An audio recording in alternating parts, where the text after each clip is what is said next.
Shu yerdamisiz? Bizni eshityapsizmi? Munavvaraxon, assalomu alaykum. Albatta shu yerdaman, eshityapman.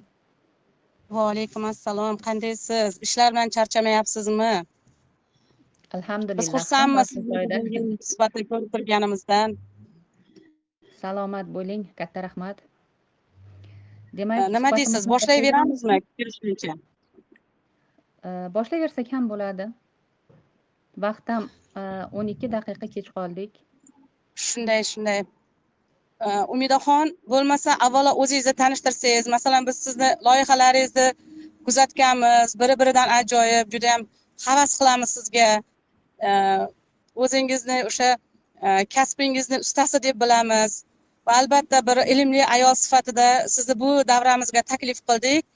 Juda ham xohlar edik o'zingizning o'sha o'rgangan, hayot davomida ko'rgan, kechirgan bilimlar, ilmlar deymiz, ko'nikmalar, shular bilan bizga bir o'rtoqlashsangiz nur ustiga alo nur bo'lardi. Umidaxon.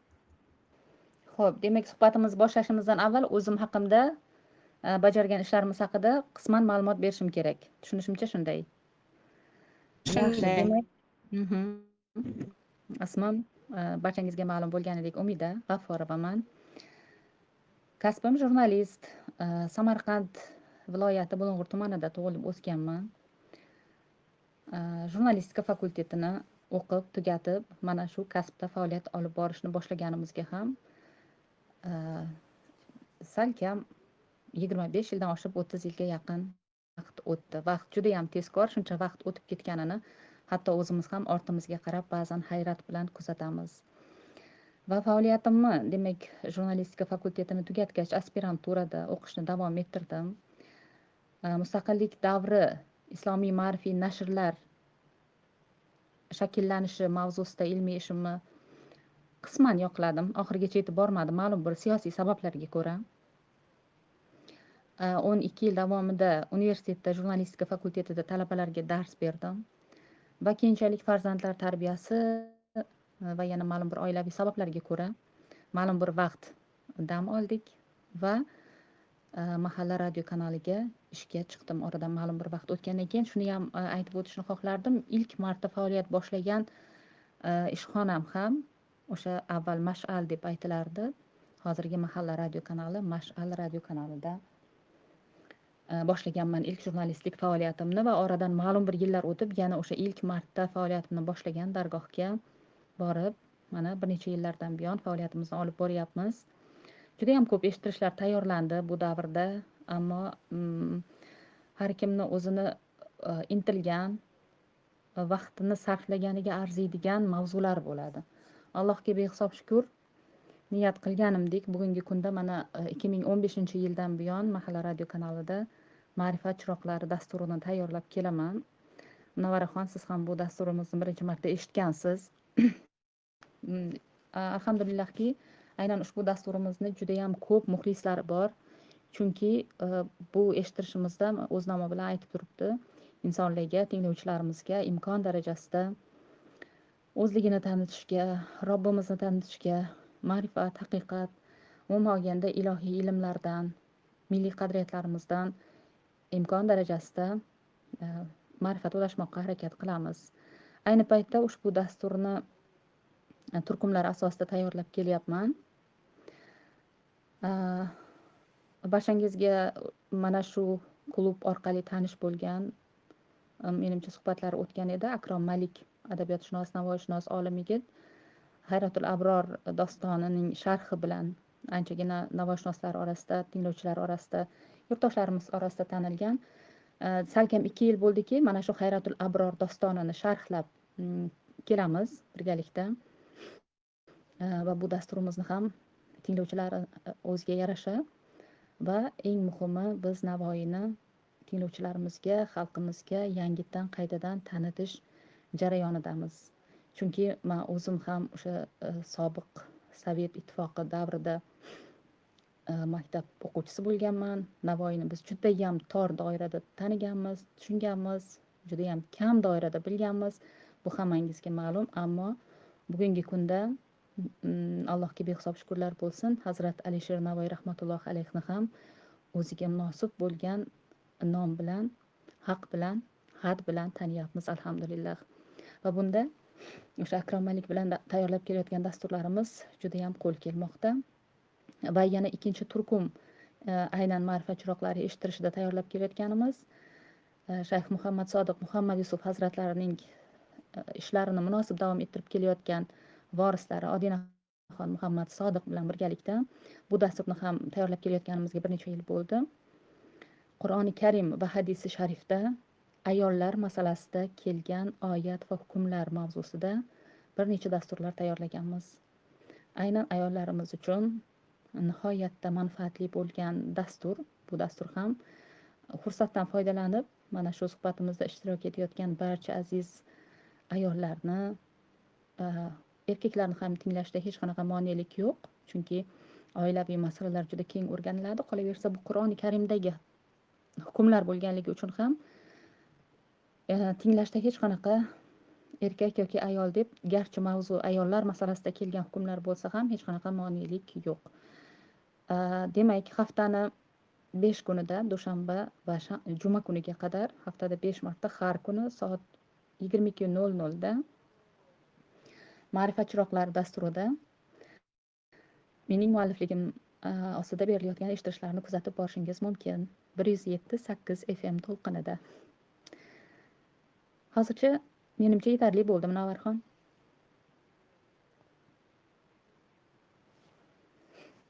Suhbatimizni boshlaymizmi?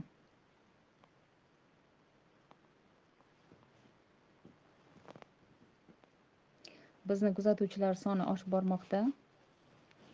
Munavvaraxon, eshityapsizmi? Yaxshi, demak, aziz tinglovchilar, suhbatimizni boshlaymiz. Shunday uzilish bo'lyapti. Uzr, menda internetda uzilish bo'lib qolyapti. Yaxshi, demak boshlayveramiz. Bismillahirrohmanirrohim. Qadrli ota-onalar, muhtarama opa-singillar, tinglovchilar, barchangizga yana bir karra assalomu alaykum va rahmatullohi va barakatuh. So'zimiz avvalida barchangizga bugungi suhbat uchun vaqt ajratganingizdan behad xursand ekanimni alohida ta'kidlab o'tishni xohlardim. Chunki hayotining mazmunini, baxtini faqat moddiy ne'matlarda deb biladigan juda ko'p sonli insonlardan bugungi kunda va xuddi mana shunday fikrlaydigan ota-onalardan ayni chog'da nechog'lik farqli ekaningiz va bu farq sizning qadringiz va himmatingiz bilan bog'liq ekani albatta juda quvonchli azizlar. Ushbu quvonchni bizlarga baxsh etgan mehribon, rahimli va rahmon bo'lgan Robbimizga behad behisob hamdu sanolar bo'lsin. Bashariyatni ma'rifat mayog'i ostida jamlab haqiqat darslarini, ma'rifat darslarini mukammal ado etib bergan suyukli payg'ambarimiz Muhammad Mustafa sallallohu alayhi vasallamga salomlarimiz va salovatlarimiz to'xtovsiz yog'ilsin. Ilohim Alloh taoloning vahiy qilib bildirgan haq yo'lida, ko'rsatmalarida hamisha jiddu jahd ila iymonimizni, insonligimizni himoya qilib, bu yo'lda Robbimning roziligini topib, munosib yashash, insonlarga xos yashash har birimizga, siz-u bizga nasib qilsin inshaalloh. Butun maxluqotlar rahmati bo'lgan janobi payg'ambarimiz Muhammad sallallohu alayhi vasallamga munosib ummat bo'lish baxti har birimizga nasib qilsin va bu yo'lda Robbimning o'zi barchamizga yordamchi va madadkorimiz bo'lsin. Va azizlar, bugun sizlarning qarshingizga meni ham bekorga chiqarmagan bo'lsin. So'zlarimizni manfaatli qilsin, qalbimizni keng qilsin, fikrlarimizni teran qilsin va har bir jumlamizni sizlarga tushunarli qilib yetkazishimizda Robbim o'z fazlini ayamasin. Yaratganning roziligi deymiz, fazli deymiz va Allohning roziligi va fazli tushgan maskandan ortiq bir joy hech qachon topilgan emas va topilmaydi ham. Va biz odamlar Xoliq Zuljalolning bandalari o'laroq bu rozilikni, bu nurli maskanni qanday va qayerdan topish haqida muntazam o'ylaymiz. Bu o'y, bu istak, bu orzu deymizmi, maqsad Odam alayhissalomdan boshlanib to qiyomat eng oxirgi tug'ilajak insonga qadar davom etadigan jarayondir. chunki insonning hasrati hamisha shu bo'lgan, ya'ni o'zini topish, Robbini topishdir. O'zini va Robbini topish tanida joni bo'lgan har bir tirik vujudning eng asosiy tilagi bo'lishi shart. Chunki insoniyat orzu qilgan baxt, saodat, xotirjamlik, ofiyat ayni mana shu tilak atrofida aylanadi. Ayni mana shu tilakning negizida joylashgandir. Demak, azizlar, biz bugun sizlar bilan haddimiz va haqlarimiz chegarasi haqida suhbatlashishga qaror qilganmiz va bu qarorimizning asosiy sababi ham shu, ya'ni o'zimizni topishimiz va Robbimizni tanish yo'lidagi jiddiy jahdimizdir bu. Xo'p, siz had deganda nimani tushunasiz va biz umuman had deganda nimani tushunishimiz kerak? Odatda deyarli har kuni har birimiz qulog'imizga chalinadi shunday so'zlar. Odamlar orasida juda ko'p mana shu iboralar aylanadi, ya'ni haddini bilish yoki haddini bildirib qo'yish, haddidan oshish kabi mana shunday iboralar juda ko'p aylanadi. Ayniqsa bugungi insoniyat ma'lum bir ma'nodagi inqirozli bir davrda yashayotgan davrda o'zini haddini unutib umuman had masalasini o'ylamay qo'yganlar afsuski juda ko'p va shuning muqobilida birovning haqqini umuman mensimaydigan, o'zining haqqi doirasida faqat xudbinliknigina shior qilib olganlar ham afsuski har kuni, har qadamda, har suhbatda uchraydi. Va ayni damda bir zumlik tafakkur chirog'ini yoqib o'ylab ko'rishingizni istardim, azizlar.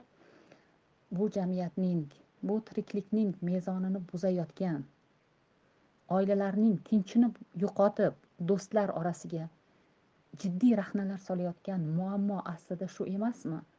Ya'ni hayot chorrahalarida haddimizni bilmasligimiz va haqlarimizda xiyonatga yo'l qo'yayotganimiz barcha illatlarning boshlanishi va ilk ekilgan urug'i bo'lib kelmoqda. Bu haqda Haq taolo o'z kitobida nima dedi? Diqqat bilan tinglashingizni xohlagan bo'lardim.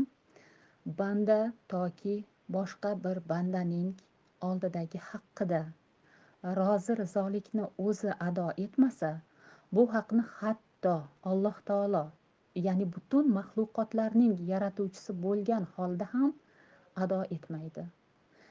Ya'ni banda o'sha haqni o'zi kechmasa, Alloh banda uchun haqni hech qachon kechmaydi. Bu Qur'oni Karimda vahiy qilingan oyatdir. Ya'ni mana shu kechirilmaydigan haqdan biz nechog'lik qo'rqishimizni biroz mushohada qilishimiz kerak.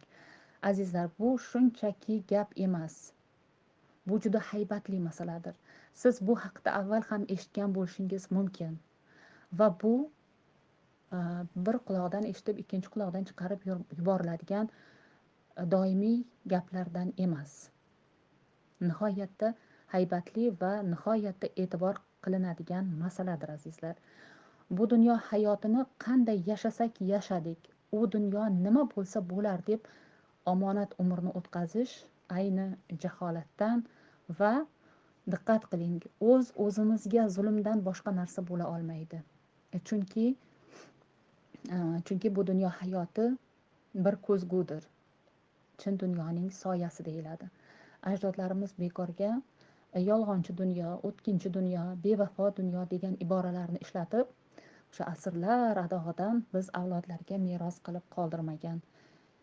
Demak, yolg'onchi dunyo deyildimi, uning muqobilida rost dunyoning borligi ayni haqiqatdir.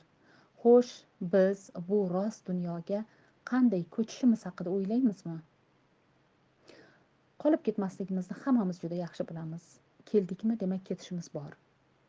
Xo'p, bu haqda o'ylasak, qanday tayyorgarliklar ko'rib qo'yganmiz? Rost dunyomizga o'zimiz bilan nimalarni olib o'tishimiz mumkin? Va u kunda bu dunyoda haqqimiz va haddimiz masalasida qilgan ishlarimiz, bajargan amallarimiz, aytgan so'zlarimiz yuzimizni yorug' qila oladimi? uyatli bo'lib qolmaymizmi? Azizlar, shu yerda shuni alohida ta'kidlashni istardimki, biz u dunyoning haqqi uchun qilayotgan ishlarimizda bu dunyoda hushyor bo'lsakkina ikki dunyoda ham baxtli va saodatli bo'la olishimiz mumkin. Nima uchun u dunyo haqida ko'p gapirilyapti degan istihola agar birortangizning ko'nglingizdan o'tgan bo'lsa, ayni paytda bu fikrni izoh uchun aytib o'tishni ma'qul ko'rdim. Xo'p, haddimiz doirasidagi ishlarimiz haqida yana nimalar deyishimiz mumkin? To'g'risini aytganda, bugun haddimizni bilmasligimiz, bu haqdagi ilmga ega emasligimiz natijasida nihoyatda qo'pol va johilona xatolarga yo'l qo'yilayotganiga har birimiz guvoh bo'lmoqdamiz. Keling, eng avvalo ota-onalarimiz oldidagi haddimiz haqida qisqacha gaplashib o'tsak. Muborak manbalarda, muqaddas manbalarda aytiladiki, agar ota-onang sen bilan o'ylab, mulohaza qilib gaplashishni boshladimi, bilginki sen ota-onangga oq bo'la boshlayapsan. Yana bir marta qaytarishni istardim azizlar, chunki bu gap bugungi kunning judayam dolzarb masalasi. Ya'ni agar ota-onang sen bilan o'ylab, mulohaza qilib gaplashishni boshladimi, bilginki sen ota-onangga oq bo'la boshlayapsan. Judayam dahshatli gap. Balki bu gapni ham bir necha marta eshitgandirsiz. Ammo eshitish bilan tafakkur qilish orasida juda katta farq bor. Har bitta eshitgan so'zingizni qachonki tafakkur qilib, miyangizda qayta ishlab, qalbingizda his qilmas ekansiz, eshitgan so'zlaringizning ahamiyati hayotingizda o'z manfaatini ko'rsatmaydi. Demak, ota-onalarimiz biz bilan o'ylab, mulohaza qilib, hadiksirab, bolamning jahli chiqmasmikin, xafa bo'lib qolmasmikin, ko'ngliga og'ir botmasmikin deya ko'nglidagi gapini to'g'ridan to'g'ri ayta olmay taroziga sola boshladimi, demak biz ota-onamiz oldida haddimizni bilmay, farzandlik haqqimizni ado etolmay qolganmiz allaqachon. Bu dunyoda ota-onamizdan yaqin, aziz va qimmatli ne'matimiz yo'q ekanligini hammangiz hayotingiz misolida iymon keltirib bo'lgansiz bu haqiqatga. Eng ko'p ular oldida haddimizni bilishimiz va haqlariga rioya etishimiz shartdir. Ammo afsuski, bugungi kunda shunday bir zamon keldiki, biz emas, ota-onalarimiz bizning oldimizda hadlarini biladigan, haqlarini talab qilmaydigan holga tushishdi. Bu yerda hadlarini biladigan deganimda tushungan insonlar uchun achchiqqina istehzo bor. Ya'ni biz haddimizni unutdik, ya'ni ota-onalarimizga hadlarini bildirib qo'ydik. Bunday voqealar ming afsuslar bo'lsinki, bugungi kunda ijtimoiy tarmoqda, o'zaro suhbatlarda deyarli har kuni qandaydir voqea, hodisa haqida eshitganimizda aynan shu narsaga amin bo'lamiz.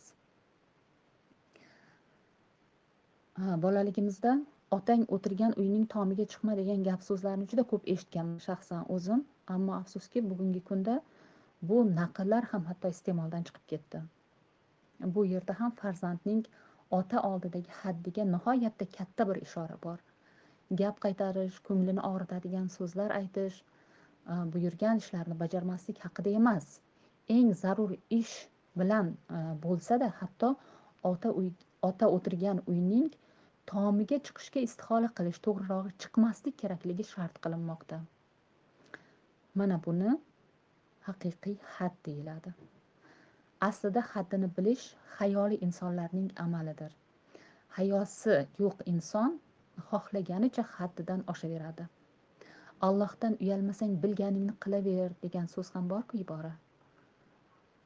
Demak, o'sha uyat insondagi hayo fazilatidan kelib chiqadigan juda ajoyib bir holatdir. Ammo bu shunday qoldiriladigan ish emas. Ya'ni haddingizni bilmay nimadir qildingizmi, bu shunchaki qoldiriladigan ish emas. Kimningki haddi chegarasini buzdingizmi, bilingki buning albatta qattiq jazosi bor va u ertami kechmi albatta o'zingizga qaytadi. Haddini bilish va haqlarga rioya qilish eng go'zal xulqlarni o'zida jam qilgan insonlarda shakllanadigan go'zal bir jarayondir. Insonning insonligi ham o'sha chiroyli xulq bilan xarakterlanadi. Agar unda xulq buzilgan ekan, sekin asta insoniylik chegarasini buzib hayvoniylik fe'liga o'ta boshlar ekan inson. Hayvoniylik fe'liga. Haq taoloning so'nggi elchisi, suyukli nabiysi payg'ambarimiz Muhammad sallallohu alayhi vasallamdan rivoyat qilingan hadisda aytilishicha, Alloh taolo barcha tirik jonlar, maxluqotlarni 3 toifada yaratgan. Birinchi guruh maxluqotlarga aqlni, ilmni ziyoda qilib berdi. Ya'ni ular malaklar deb ataldi, ya'ni farishtalar. Va ularning asosiy vazifalari Haq taologa tinimsiz sajda qilish va ibodatda qoyim turish bo'ldi.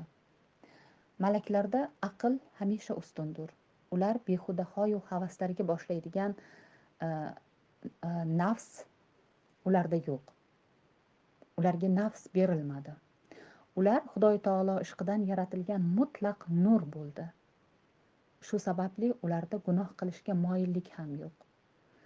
Ba'zida farishtasimon insonlarni uchratib qolamiz-ku suhbatlar davomida, hayotimiz davomida. Farishtaday beg'ubor, farishtaday pok ekan, farishtaday suhbati shirin ekan deya e'tirof etamiz. Demak, o'sha insonda farishtalik sifati boshqalarga nisbatan yuqori bo'lganligining dalolatidir bu. Va ikkinchi guruh maxluqotlari hayvonlar deb ataldi. Ularning ishi esa faqat nafsga tobelikdir. Ya'ni ularda aql yo'q, tafakkur yo'q, ilm yo'q, ularda faqatgina nafs bor. Alloh taolo hayvonlarga biz tushunadigan ma'noda aql bermagan. Ya'ni biz ularga berilgan instinktlar haqida tafakkurga ega emasmiz. Hayvonlarda ham ba'zida juda ajoyib bir holatlarni kuzatamizku. Hayvonlar insonlardan aqlli degan iboralarni uchratib qolamiz. Yo'q, hayvonlarda o'qigan, eshitgan suhbatlarimizda, o'qigan manbalarimizga ko'ra biz tushunadigan aql emas ulardagi aql. Ammo hayvonlar ham bolalariga mehr berishda, ularni himoya qilishda ba'zi ota-onalardan ko'ra ancha yuksakroq natijalarni ko'rsatyapti, ayniqsa oxirgi paytlarda. Ammo hayvonlar demak hech qanaqa hisob-kitob berilmaydi, ularga aql va ilm berilmaganligi sababli ularga asosiy yumush yemoq, ichmoq, uxlay, go'shtlarni ko'paytirib semirmoqdir ularni, ya'ni hayvonlarning vazifasi. Ularning bilgani yolg'iz yemish, nima deydi, yashil o'tlarga, o't-valaflarga giriftorlikdir. Hayvonlarda sharaf yo'q, ya'ni ular sharaf neligini mutlaqo bilmaydilar. Afsuski, keyingi paytlarda o'zini inson deb ataguvchilar orasida ham ayni shu tashvish bilangina yashaydiganlar ko'payib ketdi. Ya'ni tongda uyg'onadi, tashvishi, qorin g'ami, non topish tashvishi. Yemoq, ichmoq, uxlamoq asosiy kunlik vazifasi hayotining bir mezoniga aylanib qolgan. Bunday insonlarga nihoyatda qattiq achinish kerak. Agar imkon bo'lsa bunday insonlarni qo'lidan ushlab, asli insonning bu hayotdan yashaydigan ma'nosi, mazmuni nima ekanligi haqida biroz bo'lsa ham chiroyli fikrlarni bildirib qo'yish kerak deb o'ylayman. Va yana 3-chi guruh bor. Bu albatta bashariyat qavmi deb ataladi. Ularga aqldan ham, ya'ni farishtalarga berilgan aqldan, ilmdan ham va hayvonlarga berilgan nafsdan ham nasiba ulashildi. Ularning, ammo ming afsuski, ularning yarmigina inson, yarmi esa inson qiyofasidagi hayvonga aylanib ketgan. Ularning yarmisi fikru aqli bilan ish yuritguvchi, qalblari hamisha yaxshiliklarga moyil bo'lib, afsuski qolgan yarmi har doim o'z nafsining, jahlining quli. Qalblari esa har doim yomonliklarga moyil bo'lib turadi.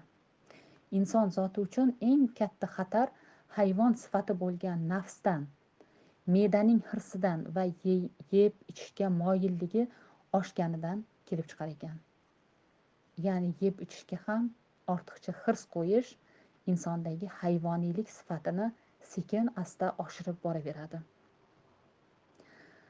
Ochlik Alloh taoloning bandasiga berilgan ne'matidir, rizqidir degan fikrni yaqinda o'qib qoldim, juda ham go'zal ekan. Haqiqatdan ham inson qanchalik och holatda bo'lsa, shuncha qalbida muloyimlik paydo bo'laveradi. Bu narsani Ramazon oyida tutgan ro'zalaringiz davomida ham har biringiz his qilib ko'rgan bo'lsangiz kerak. Va bilasizmi, odam ato va momo havo ham aynan o'sha taqiqlangan mevaga qo'l uzatishi natijasida, ya'ni me'dasining hirsi tufayli shaytonga osongina aldanib qoldi. Jannatdan quvildi va xorlik va yo'qlik, mehnat va zahmat makoniga otildi. Kimningki nafsi aqlidan g'olib kelsa va shu nafsning havoyi istaklariga ko'ra hayot kechirsa, u hayvondan ham tubanroqdir. Ya'ni hayvonlar hatto undan yaxshiroq natijalar ko'rsatishi mumkin ekan. Kimningki aqli nafsidan g'olib kelsa va hayotini axloq asoslari doirasida o'tkazsa, u hatto farishtalardan ham ustun darajalarga yetishi mumkin. Va biz buni insoniyat tarixida juda ko'p manbalarda o'qiganmiz. Malaklardan ham ustun bo'lgan aziz avliyolar, ajdodlarimiz juda ko'p o'tgan. Nafsning havoyi istaklariga bo'ysungan odam, agar u hatto podshoh bo'lsa ham, aslida botinida ham battar xor va haqirdir.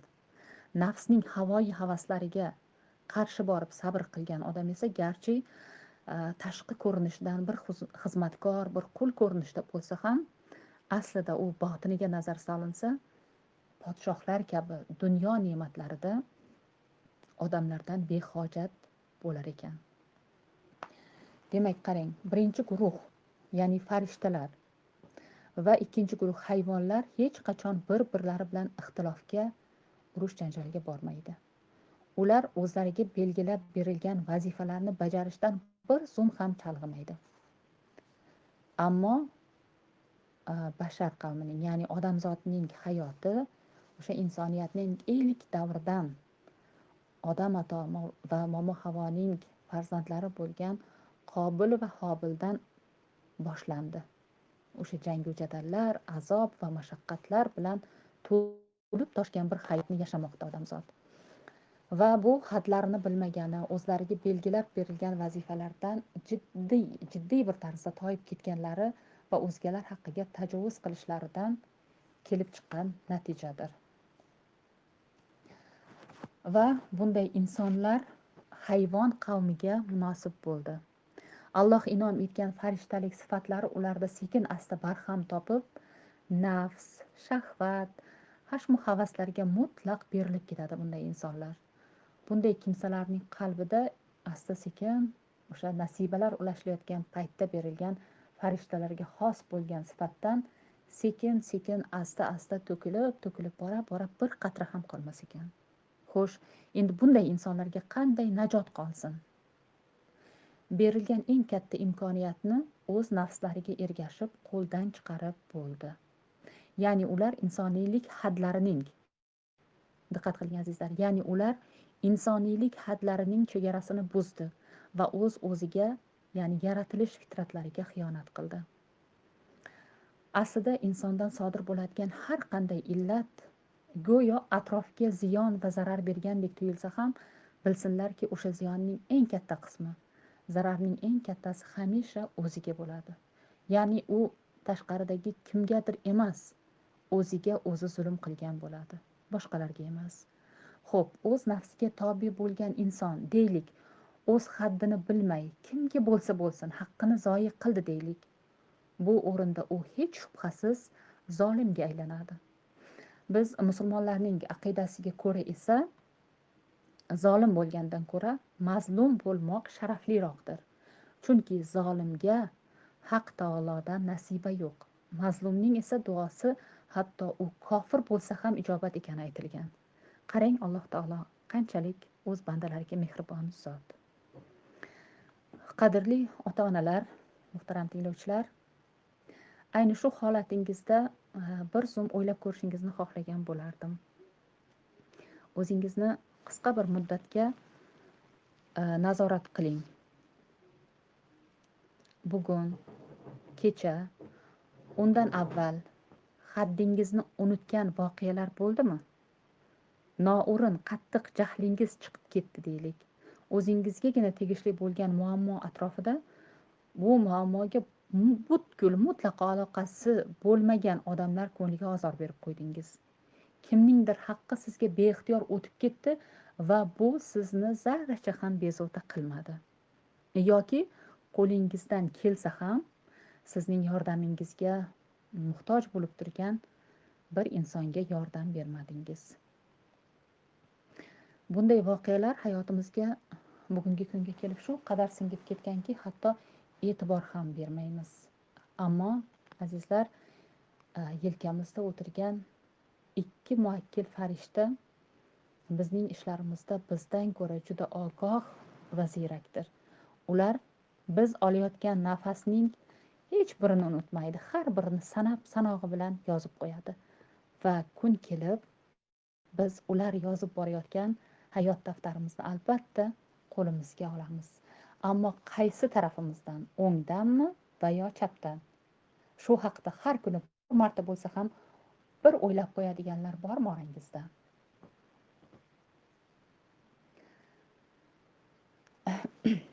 Demak, yana davom etamiz. Ota-onalarimiz oldidagi haddimiz chegarasi haqidagi eng asosiy hukm o'sha hukm. Ya'ni ular biz bilan o'ylab muomala qilishigacha sharoit yaratmasligimiz kerak. Haddimiz chegarasi shudir. Ota-onamiz oldidagi haddimiz shudir, azizlar. Ota-onalarimizni hech qachon biz bilan o'ylab, istiholaga borib, suhbatlashishiga, bizga bir so'z aytishga ikkilanib turishlariga hech qachon yo'l qo'ymaylik. Ular biz bilan bola vaqtimizda, zaif paytimizda, ularga muhtoj bo'lgan vaqtimizdagidek yayrab, xohlasa tergab, xohlasa erkalab muomala qilyaptimi siz bilan? Agar shunday bo'lsa, xotirjam bo'ling va nihoyatda baxtli inson ekaningizni his qiling.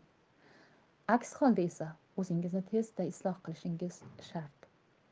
Chunki ota-onalarimiz oldida eng yaxshi farzand bo'lganimizda ham haqqimizni ado qila olmaymiz.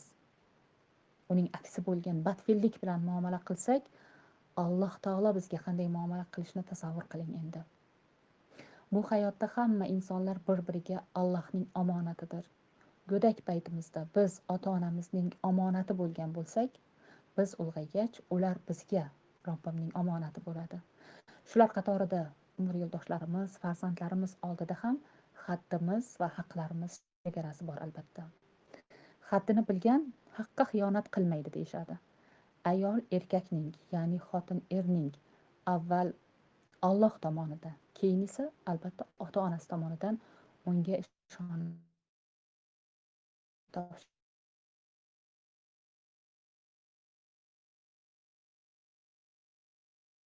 Umidaxon, tovush kelmay qolyapti.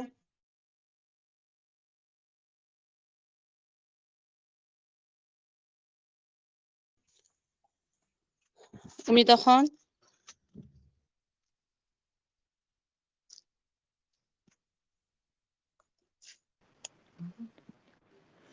Munavvarxon, tovush uzilib qoldi-da orada ozroq. ozroqmi? Qayerdan uzildi ekan?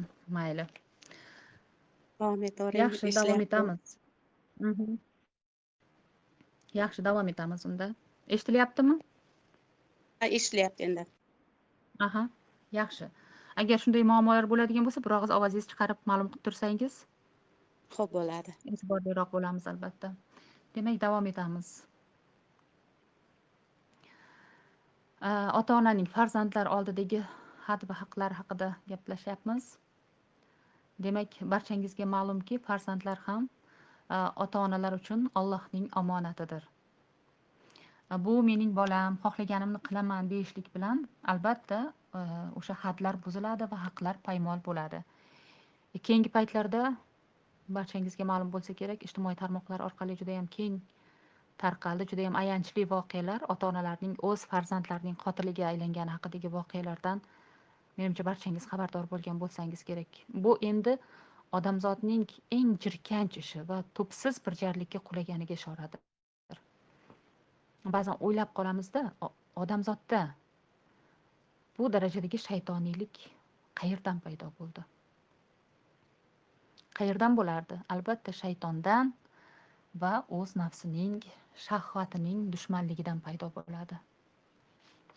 Boshqa insonni insonligidan chiqaradigan boshqa manba yo'qdir. Eng asosiy manba eng avvalo o'zimizni nafsimiz bo'ladigan bo'lsa, keyin albatta to qiyomat odam avlodlariga dushmanlikni va'da qilgan shaytondan keladigan yomonliklardir.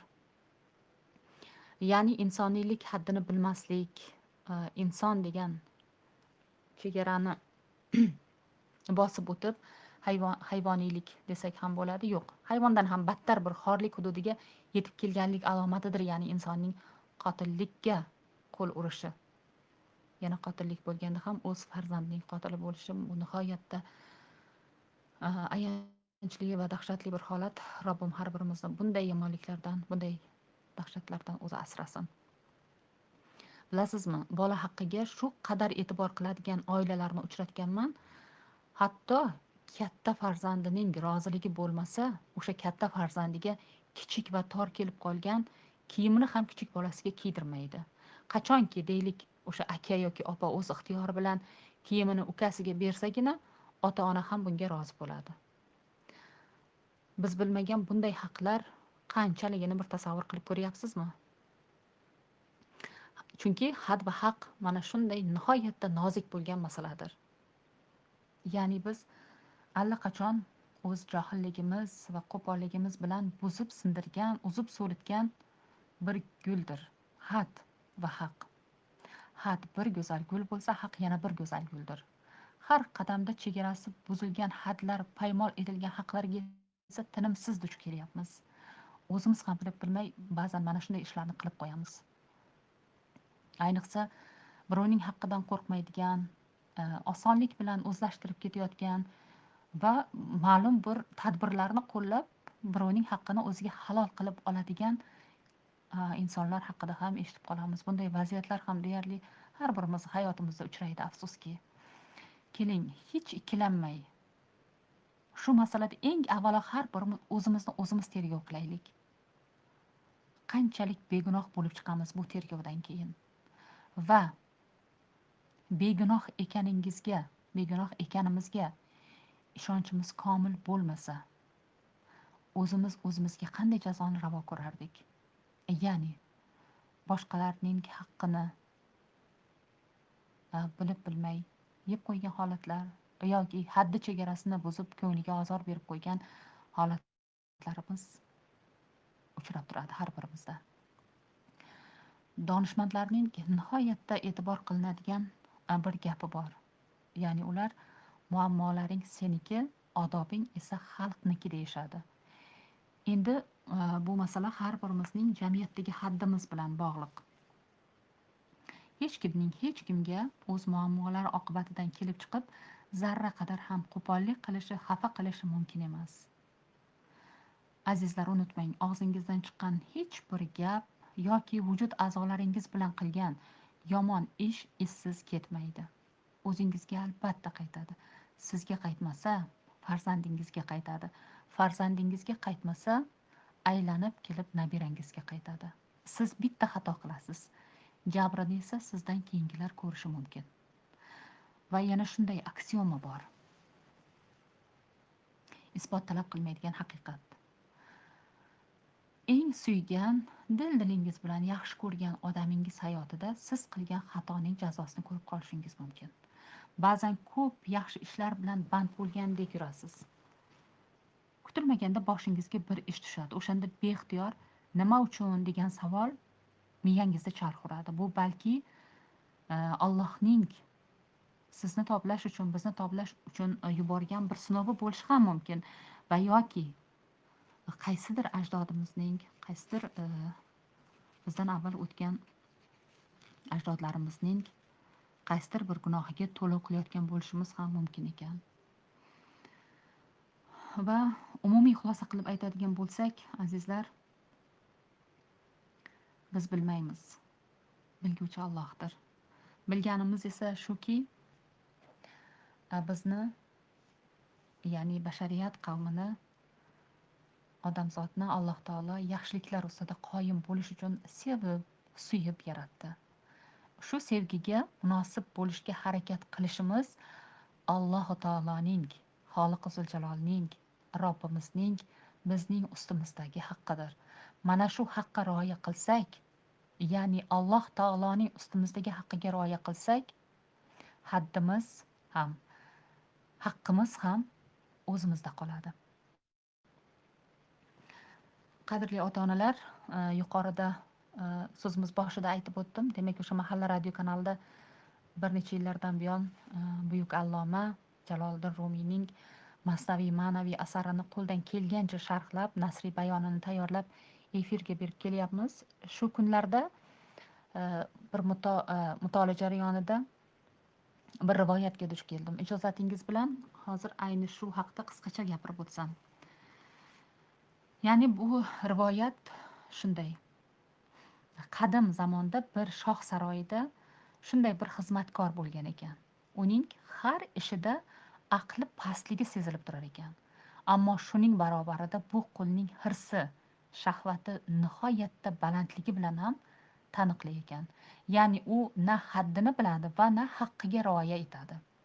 Har qanday yomon ishlarni hech ikkilanmay bajaraverar ekan. Fe'lida yomonlikdan qaytish degan or, nomus yo'q ekan o'sha qulning. Hatto kimnidir o'zining qilmishlari kabi biror yomon amal ustida ko'rsa, qaytarish o'rniga uni qo'llab-quvvatlar va bu ishini hamisha to'g'ri deb, yaxshi ish deb tushunar ekan. Badbin qulning bunday kirdikorlaridan hamma qator hatto shoh ham xabardor ekan. Qulning borgan sari qilmishlar haddan oshib boraverganini xabarini topgan shoh o'zining mulozimlariga shunday buyruq beribdi. Ya'ni o'sha qulning maoshini bir necha barobarga keskin kamaytirish, agar bu holatdan norozi bo'lsa, sarkashlik qilsa, mana shu fursatdan foydalanib o'sha qulni tezda saroydan quvish va ko'zdan yo'qotishni buyuribdi, toki saroyda uning didorini hech kim ko'rmasin, toki uning ozorlaridan saroy ahli ham, podshoh ham qutulsin. Bu qulning haqiqatdan ham aqli kam edi. Ya'ni u o'z ayblarini aslo ko'rmas edi. Inson o'z ayblarini ko'rmayaptimi? Demak, mana shundan ham bilsa bo'ladiki, bu insonning aqli haqiqatdan ham kamdir. Ammo ne ajabki, uning nafsi baland, hirsi haddan uzun ekan o'sha qulning. Shu sababdan maoshining kamayganini bilgan zahoti g'azabi olov bo'libdi, yuragi to'nt bo'libdi, vujudi alamdan yonibdi. Agar o'sha qulning biroz bo'lsa ham aqli bo'lganda edi, ya'ni o'sha ayblarini biroz bo'lsa ham ko'ra olganda edi, nima uchun bunday zararga qolganini anglaganda edi, o'sha ayblarini tan olib ko'rar edi va xatolarini tan olar edi va qilib yurgan ishlariga noto'g'ri ekanligini qilib yurgan ishlarini bilib, albatta o'zi ozor yetkazganlardan uzr so'rar edi va uzr so'rash natijasida balki xatolari unutilib, ishi ham o'nglanishi mumkin edi. Balki marhamatli shoh ham uning gunohidan o'tishi va o'z vazifasiga yana qaytarishi mumkin edi. Aql quvvat ham insonda mo'tadil bo'lgani albatta har jihatdan yaxshidir. Ya'ni bu qulning aqli kamligi natijasida mana shunday zararga qolishini biz hozir ko'rib chiqdik. Bilasizmi, aql quvvatining mo'tadilligigina insonda go'zal xulqlarni kamolga yetkazib, o'sha biz orzu qiladigan ikki dunyo saodatga boshlovchi yo'llarga tutashgan bo'lar ekan. Ammo ba'zan aqlning haddan oshishi ham kuzatiladi. Va bilasizmi, aqlning haddan oshishi insonda turli xil makruh hiylalarga, firibgarlik va ayyorliklarga boshlashi ham isbotlangan holatdir. Haddan oshgan aqlda, agar unda iymon bo'lsa, albatta firibgarlik, ayyorlik, makruh hiyla bilan boshqalarning haqqini yeyish, haddini buzish jarayonlari davom etishi mumkin ekan. Aqlning me'yordan past bo'lishi befahmlik, ahmoqlik va sarkashlikni paydo qilsa, demak aqlning me'yordan oshib ketishi ham salbiy oqibatlarga olib kelishi mumkin ekan. go'zal axloqdan benasib, balki uning ziddi bo'lgan yomon xulq bilan sifatlangan kimsalar qadimda, hatto bolaligimda mana shunday voqealarni eshitganman. Qadimda bu narsa musulmon jamiyatida ham bo'lgan. O'sha jamiyat hayotiga xavf-xatar yetkazishi sababidan mana shunday odamlar haydab chiqarilgan o'sha yashab turgan joyidan. Mahallalardan quvilgan, mamlakatdan badarg'a qilingan hatto. Chunki ularning yomon amallari odamlarni shunday qilishga majbur qilgan. Yomon xulqli, yaxshi nasihatlarni olmaydigan kimsalar haqdan uzoqlashgan va shayton layinga yaqinlashgan kimsalardir. Ularning odamlar orasida yashashi boshqalar uchun ham jiddiy bir muammolarni keltirib chiqarishi, hatto iymondan toydirib, do'zax sari ham yetaklashi mumkin ekan. Iblis ham, ya'ni shayton layin ham Allohning amriga bo'ysunmadi, ya'ni o'zining Alloh huzuridagi haddini bilmadi va kibr qilib odamga sajda qilmadi. Alloh taolo iblisning nima uchun amri ilohiyga bo'ysunmagani sababini o'zining irodasi bilan albatta bilar edi. Ammo o'sha iblisning marazini, hasadini o'zini tili bilan yuzaga chiqarishni iroda qilib, shunday holat sodir etiladi. Ya'ni iblis odamga sajda qilish amr etilganda, men undan yaxshiman, meni olovdan yaratgansan, uni loydan yaratgansan deya Allohga qarshi boradi. Ya'ni Alloh taolo odamga bergan martabaga iblisning hasadi keladi. Aslida la'natlangan iblis kim, nimadan yaratilganini emas, balki Allohning ruhi bilan ruhlangani muhim ekanini tan olgisi kelmagan edi o'sha paytda. Alloh taolo iblisni bu gunohi uchun jannatdan quvdi va la'natlanganlardan qildi. Iblis Alloh taologa yolvorib, qiyomat kunigacha bu dunyoda turishga muhlat so'radi. Va Alloh taolo o'zigagina ma'lum bo'lgan bir hikmat bilan iblisga, shayton layinga bu muhlatni berdi. Ammo iblis nima qildi? Shunda ham tavba qilmadi, aybiga iqror bo'lmadi, balki u Alloh taologa sening izzating ila qasamki, men ularning barchasini ig'vo qilaman, magar ulardan tanlangan bandalargina ig'voga uchmas dedi. Alloh taolo unga dedi: ey iblis, sen odamlarni ig'vo qilaver, ulardan xohlaganlari senga ergashaversinlar, ammo sen ham bilib qo'y, ular ham bilib qo'ysinlarki, men albatta seni ham, senga ergashganlarni ham jahannamga tiqib uni sizlar bilan to'ldiraman. Va iblis bilan odamzod orasidagi dushmanlik o'sha kundan boshlandi. Bu dushmanlik yaxshilik va yomonlikning ayovsiz kurashiga aylandi va bu to qiyomat davom etadi. Ibtidodan intihoga qadar davom etadigan kurashdir bu. Haddini bilmaslik va haqqa rioya etmaslik, azizlar, demak iblisdan, shayton layindan meros ekan. Kim? Ya'ni kim, aytingchi, kim Haq taoloning cheksiz ne'matlari, go'zalliklari, tuhfalari turganda Alloh dargohidan quvilgan, la'natlangan iblisga voris bo'lishni istaydi? Kim bu yo'lni tanlashi mumkin? Haddimizni bilmay kimga qarshi harakat qilayotganimizni eng avvalo o'zimiz payqaymiz. O'z holimizni bilib turamiz. Va unutmaylikki, haddimiz chegarasidan o'tib boshqa birovning haqqi chegarasiga o'tdikmi, o'sha insonning ortida buyuk Alloh turgan bo'ladi. Allohga bas kelguvchi bir banda bo'larmidi? Astag'firulloh. Chunki Alloh mazlumlar bilan birgadir hamisha. Shunday ekan, zolim bo'lmaylik. Haddimizni bilib yashashda davom etaylik. Hech kimning nina uchichalik haqqini paymol qilmaylik. Odamzod uchun eng bexavotir va to'g'ri yashash usuli shudir. Qadrli ota-onalar, azizlar, agar suhbat davomida biroz haddingiz chegarasiga o'tib ketgan bo'lsam, ming bor uzr so'rayman, haqqingizni halol qiling. Ya'ni yaxshilikni ko'zlab yomon oqibatga sabab bo'lib qolmaylik. Chunki inson til, qalb va qolgan barcha tana a'zolarining barchasiga mas'ul. Tilidan chiqqan so'zi deymizmi, qalbida qilgan niyati va tana a'zolari bilan bajargan yaxshi va yomon amallari odamzodga har ikki dunyoda hamisha hamrohdir. Tilimiz, qalbimiz va amallarimizni dinimiz buyurgani kabi o'sha sof aqida bilan bezash har birimizga nasib qilsin.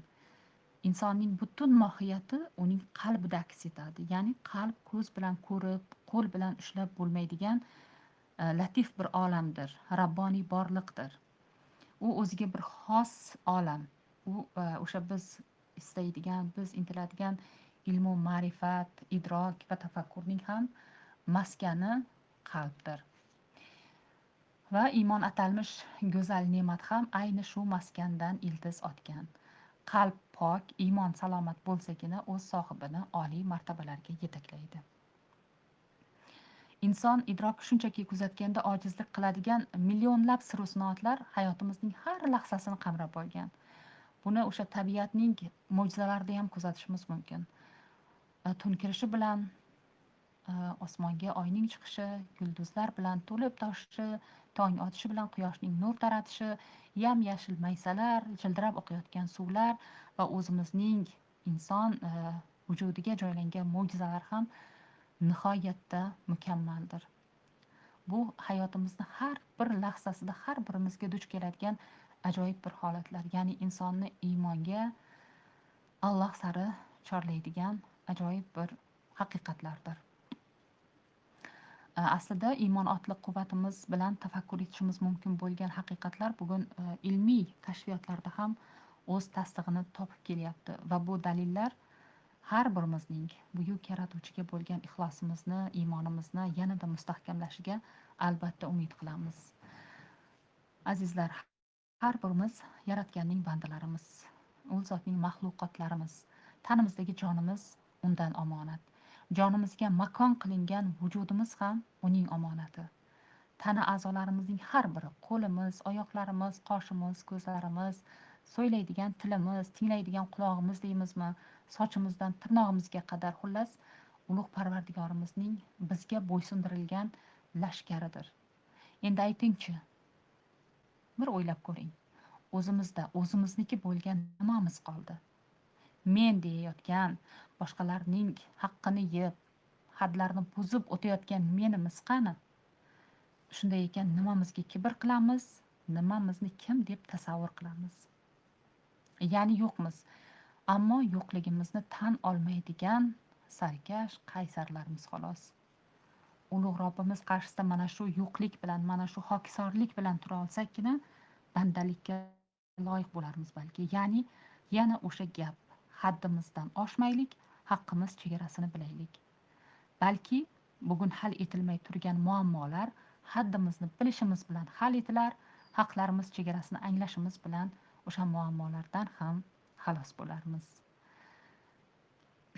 Menimcha vaqt ham allamahal bo'lib qolibdi. Juda ham ko'p gapirib yubordik shekilli. Shu yerda to'xtatsak ham bo'lsa kerak. Aziz ota-onalar, e'tiboringiz uchun katta rahmat. Sarflangan vaqtingiz uchun rozi bo'lasiz, azizlar. Ilohim, qanday niyatda qaysi biringiz mana shu suhbatni tinglashga kirgan bo'lsangiz, umid qilamanki, biroz bo'lsa ham o'zingizning savollaringizga balki javob topgandirsiz. Alloh barchangizdan rozi bo'lsin, azizlar. Munavvaraxon, suhbatimizni yakunlab tursak ham bo'lsa kerak. Katta rahmat Umidaxon, juda ham bir ajoyib suhbat bo'ldi. Nima deydi, haddimizni, haqlarimizni o'ylab ko'rmagan taraflarimizga nazar solishga bugun majbur qildi suhbatingiz. Alloh rozi bo'lsin sizdan. Ota-onalarimizni ayrimlaridan savollar bor ekan. Savollarga javob berishga vaqtingiz qanday? Agar vaqtingiz bo'lsa, javob bering. Agar vaqtingiz bo'lmaydigan bo'lsa, biz sizni nima vaqtingizni o'g'irlab qo'ymoqchi emasmiz. Mayli, imkon darajasida ba'zi bir savollarga javob berishga vaqtimizni ajratsak arziydi. Qanday savollar ekan, Munavvarxon? Mana bu yerda bir ajoyib savol berilgan ekan, o'qib beraman. Assalomu alaykum va rahmatulloh. Er xotin bir-biriga mos bo'ladi deyishadi. Er benamoz, ayol namozxon bo'lsa, yoki er juda ham ilmli, ayol teskarisi bo'lsa, bunday er xotinlarda qanday tenglik bo'ladi degan bir savol bo'libdi o'sha. Haqiqatdan ham ajoyib savol ekan. Demak, iymon darajasida biri baland, biri past deylik. Shunday tushunishim bo'yicha shunaqami? bilasizmi, agar iymon darajasi masalan deylik xotinda namozxon, ibodatli, Alloh taologa taqvoli bo'lib ayol kishi, erkak esa buning aksi bo'ladigan bo'lsa, man endi albatta o'zimni o'qiganlarim, eshitganlarim va o'zimni tafakkurim doirasida javob beraman. Albatta bu savolga mukammal javob beradigan ulamolarimiz serob. Bu savolni yanayam mukammalroq javobini olishlari mumkin balki boshqalardan, ammo men shuni aytishim mumkinki, Alloh taolo mana yuqoridagi mana bu suhbatimizda ham bir narsa aytib o'tildi. Bu har qanday insonni boshiga keladigan holat Alloh taoloning suygan bandasiga yuborgan bir sinovi bo'ladi. Yoki o'zining qachondir yoki ota-onasining yoki ajdodlarining qaysidir qilgan xatosiga javob berishi bo'lishi ham mumkin. Va yoki Alloh taolo shunday muhabbat qo'yganidan yana bir g'ofil bandasini shu bandasi orqali iymonga chorlash uchun birlashtirib qo'ygan bo'lishi ham mumkin-ku. Har bir holatdan o'zimizga hikmat izlab yashashimiz kerak-da. Demak, holat shu darajada bo'ladigan bo'lsa, ayol kishi imkon darajasida muloyimlik bilan, eng to'g'ri yo'llar bilan o'zi bilganlarini oilasiga ham bildirib borishga harakat qilish kerak. Bu holatda faqat o'sha ikkita javob bo'lishi mumkin. Bu Alloh taoloning sinovi va yoki bilib bilmay qaysidir qilgan xatolarimiz uchun javob bo'lishi ham mumkin. Ammo biz yaxshi gumonda bo'lamiz. Alloh taoloning suygan bandasiga yuborgan bir sinovi deb qabul qilamiz va bu sinovdan yuz yorug'lik bilan o'tishni va o'sha juft halollarning ham iymonga, taqvoga, ma'rifatga, haqiqatga, ilmga go'zal bir tarzda qaytishini Allohdan so'rab qolamiz. Rahmat Umidaxon. Yana bu yerda bir savol bo'lgan ekan, bir-biriga yaqin bo'lgancha umumiy qilib aytishga harakat qilaman. Birida kelin qaynonani xizmatida bo'lish va turmush o'rtog'ini xizmatiga ulgurmay qolayotganini, ya'ni ikki oralig'ida qolganini yoki turmushga chiqqan qiz onasini qarash kerakligi uchun onasini xizmatida bo'lib, o'z oilasi, turmush o'rtog'idan xizmatiga ulgurmay qolayotganligi, ya'ni mana shu ikki o'tni orasida qolganlarga qanday yechim berish haqida bir fikr bildirib o'tsangiz. Ikki xil vaziyatni aytishsa. Aha, har bitta inson faqat ota-onasiga farzand emas yoki eriga xotin, xotiniga er emas yoki bu yerda farzandlar haqqi ham bor. Xullas bitta inson bir necha tomonga bo'linishi kerak. Albatta bu narsalarni oqillik bilan rejalashtirib olgan holatda bajarsa nur ustiga a'lo nur bo'ladi, ammo mana onasining xizmatida bo'lib, demak o'zini oilasiga vaqt ajrata olmayapti degan fikr bo'lyapti. Bunday paytda albatta endi juft halol ham tushunishi kerak, chunki ota-onalar oldidagi qarzimiz hech qachon uzilmaydi. Agar haqiqatdan ham ona yoki ota o'sha farzandining xizmatiga haqiqatdan ham muhtoj bo'lsa va boshqa ularga qaraydigan, ularni parvarish qiladigan boshqa inson bo'lmasa, albatta er bu yerda tushunishi menimcha eng to'g'ri yo'l bo'ladi. Ya'ni ayolga o'z onasini parvarish qilishga sharoit yaratib berishi kerak. Bilasizmi, bu masalalar hammasi oilada o'zaro kelishib olinadigan masalalar. Tashqaridan kimningdir o'z bilganicha nasihat qilishi o'sha sharoitni yaxshi bilmaganligi, tushunmaganligi uchun biroz erish tuyulishi mumkin-da, chunki har bitta inson o'zini istiqomatini, o'zini hayotini o'zi biladi. Tashqaridan unga sharoitini yaxshi bilmasdan turib, mana bundoq qiling, ana undoq qiling deyish o'zini natijasini bermasligi mumkin. Bu holatda eng to'g'ri yo'l o'sha oila kattalari o'zaro kelishilgan holda six ham kuymaydigan kabob ham kuymaydigan bir o'rtaliq yo'lni tanlashlari kerak bo'ladi albatta. Rahmat, Alloh rozi bo'lsin. Umidaxon, shu yerda menda ham bir savol paydo bo'lib qoldida. Mana shu haddimiz haqida gap ketganda meni o'ylantirgan bir muammo bo'ldi. Balkim biz buni o'zbekchiligimizga yo'yarmiz, balkim bu o'zimizdagi xatoliklarimizdir. Shu mulozamatni insonlarga gapirayotgan paytimizda mulozamat qilishga urinish yoki ulardan bo'layotgan biroz noroziligimiz yoki qandaydir xafaligimiz, yana nimalardir bo'lishi mumkin. Biz uni pardalashga urinamizda, buni bir o'zbekchilik takalluf deb tushunamizda, munosabatimizni chiroyli qilish deb tushunamiz. Lekin bunga o'sha nayrang, yolg'on, yana nimalardir aralashib ketar ekanda, ya'ni maskalangan holatda ko'rinyapti-da munosabatlar, asl holatda emas. buning oqibati nimalar bo'lishi mumkinligi haqida o'ylanib qoldim hozir suhbatingizdan keyin. Shunga bir ochiqlik kiritib ketsangiz. To'g'ri. Ayni shu haqida bilasizmi, samimiylik haqida yozgan bir she'rim bo'lardi ancha yillar oldin, talabalik davrida edi menimcha, aynan mana shu masala bo'yicha. Aslida o'zim fe'l-atvorimdan kelib chiqqan holda, fitratimdan kelib chiqqan holda 100% samimiylik tarafdoriman. Ya'ni o'sha dinimizda ham aytilgan, qanday bo'lsang shunday ko'rin, qanday ko'rinsang shunday bo'l. Ammo aytib o'tganimizdek, insonning inson oldidagi haqlari bor. Muomala qilishni xohlamayapsizmi, unga ortiqcha mulozamat qilish, boshqa niqobni kiyib o'zingiz xohlamagan muomalani qilishga majbur emassiz. Faqatgina sizdan talab qilinadigan narsa shuki, qo'pol bo'lmaysiz, ko'nglini og'ritadigan muomala qilmaysiz, sukut saqlaysiz, yaxshisi. Yolg'on dinimizda nihoyatda qattiq qoralangan. O'sha muomalada ham, munosabatlarimizda ham ba'zan bilib bilmay jiddiy yolg'onlarga yo'l qo'yamizda. Ayni mana shu siz aytib turgan masala ham o'sha yolg'onning bir turidir.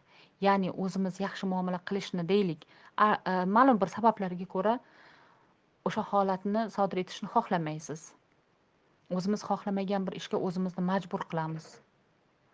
Va bu holatni men ham yoqlamayman. Men har doim samimiyatni va haqiqatni tarafdoriman. Hech kimni umidlantirmang, hech kimga ortiqcha mulozamat qilmang va hamisha qanday bo'lsangiz shunday ko'rinib, samimiy bir qalb bilan qolishingiz tarafdori bo'lardim. Yana boyagi xat va haq masalasida to'xtaladigan bo'lsak, o'sha boyagi gap. Qo'pollik qilmaysiz, ko'nglini og'ritmaysiz, odobsizlik qilmaysiz va mulozamat ham qilmaysiz. Qanchalik tushunarli bo'ldi. Bilasizmi, bu haqda ham hatto soatlab gaplashish mumkinda. Nihoyatda nihoyatda fikrlar turli tomondan keladigan mavzu bu ham. Shuning uchun qanchalik tushundingiz bilmadim, lekin insonlik haddini bilgan holatda, o'zganing haqqiga tajovuz qilmagan holatda o'rta muomalalar bemalol qilsa bo'ladigan holatlar bor. O'sha o'rta yo'lni tanlash eng to'g'ri yo'l bo'ladi. Xushomad, mulozamat, maddohlik eng qoralangan illatdir. Va bu sekin-asta insonni haqiqiy fitratidan uzoqlashtiradigan narsa.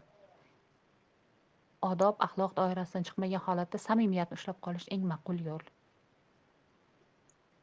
Alloh rozi bo'lsin. Juda ham ajoyib javob bo'ldi. Bizni aynan biz odob deb adashib maddohlikka o'tib ketishimiz, mana shu o'zimiz bilmagan og'ishlarimizga nima deydi, oldini olishga bir chiroyli bir so'z bo'ldi. Chunki ayrim yoshlarimiz buni odob doirasida deb o'ylashi mumkinda, ortiqcha me'yordan oshishni ham. Yo'q, aslo. Bolalarni, farzandlarimizni to'g'ri tarbiya qilishimiz kerak. Maddohlik, mulozamat va samimiyatning farqini ularga tushuntirish albatta zarur. Shunday. Alloh rozi bo'lsin. Juda ham ajoyib suhbat bo'ldi. Umidaxon, sizga katta rahmat. Bu suhbatimiz oxirgisi bo'lmaydi deb umid qilamiz. Biz sizni yana klubimizda kutib qolamiz. Sizga sog'lik, salomatlik, ishlaringizga rivoj, bundanda go'zal loyihalarni kutib qolamiz sizdan. Rahmat, ketqizgan vaqtingizga rozi bo'ling. Rahmat Munavvaraxon. Men yana bir marta mana shu bizni tinglagan barcha ota-onalarni, qadrli tinglovchilarimizni biz radio kanalini ham tinglab borishlarini tavsiya qilaman va o'sha Jaloliddin Rumiyning Masnaviy ma'naviy dostonlarini, asarlarini sharhlab, nasriy bayon efirga berib kelayotganimiz haqida gapirib o'tdim. Bilasizmi, juda ham go'zal haqiqatlar u yerda jam etilgan.